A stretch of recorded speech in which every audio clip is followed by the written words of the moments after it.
Good morning, friends. Happy Monday. Here's your Monday Minute. Today, I invited Dr. Mark Mayfield back into the studio to talk to you guys about something called epigenetics. And this is something that I have discovered has been really helpful in a lot of conversations with my clients. And so I wanted to invite Mark here today to explain to you guys what this means, as I think it might be really helpful for you also. So I think epigenetics is something that we get wrong a lot of the times.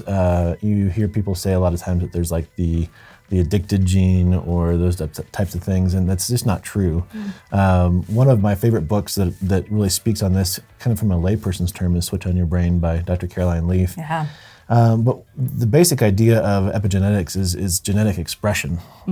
So if you think about epi means on, and so it's the way that our genes are expressed. If you think this is like a gene, and it's how the expression is, and so it's basically a thought or an experience that can change the gene expression, but it's not going to change the DNA or the gene itself. Okay. And what that really, I think, has to do with clients and just kind of what we do in life is that it gives us a chance to make choices that change how our genes are expressed.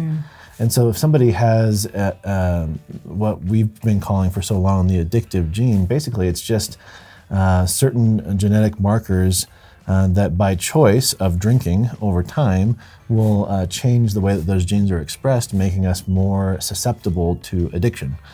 But that can be reversed by our choices that we make and how we think. I think that's so cool. And something that I think is really important to identify is not, well, if I drink alcohol, then I'm passing on the genes and my kids are going to drink alcohol. But at least in what I've seen, it has so much more to do with the way that we cope with hard things that happen in our life versus just the behaviors that we choose. And maybe I'm wrong in that. Maybe you are educating me too in that moment. But the coping skills that we use, those are the kind of things that we pass on to people, yeah? I think yes, it's how we. If you think about from a stress perspective, it's how we deal with stress. Is how we nurture or parent our kids, and that in turn can either turn on or off the amount of receptors that we have to deal with stress, which are called our cortisol receptors. So the same thing. It's if we can learn to cope with something in a way that is beneficial, that can be passed down to our kids. But if you think about it from a genetic expression standpoint, that says that it takes about 3 generations for that gene expression to change. And so if you come from a family of alcoholics and you've chosen not to drink, and the way that you parent within that, the way you interact with your family within that, gives them a chance to carry that on. And if they carry that on to their kids, then that genetic expression of coping, it gets turned on or off. Yeah, it's getting less and less that way. I think that's so fascinating that our brains have the capacity to do that. Well, it gives us a chance to not be tossed to and fro by our circumstances. We actually have a chance to operate and change within that, and that's where choice comes in. Absolutely, it's so empowering.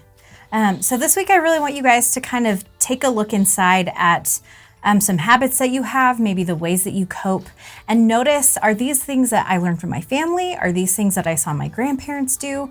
It's really good to sort of just take an inventory of ourselves and why we do what we do, and to notice where those things come from, because in order to notice those things, at that point, then we can change things. So we can't just change right off the bat. We have to notice it first. So take some time and notice it inside yourself and see what you discover. And go buy the book, Switch on Your Brain. It explains it in a lot more depth. It's a really great book, actually. Absolutely. All right, friends, get yourselves to Friday. Enjoy the weekend, and we'll see you back here on Monday.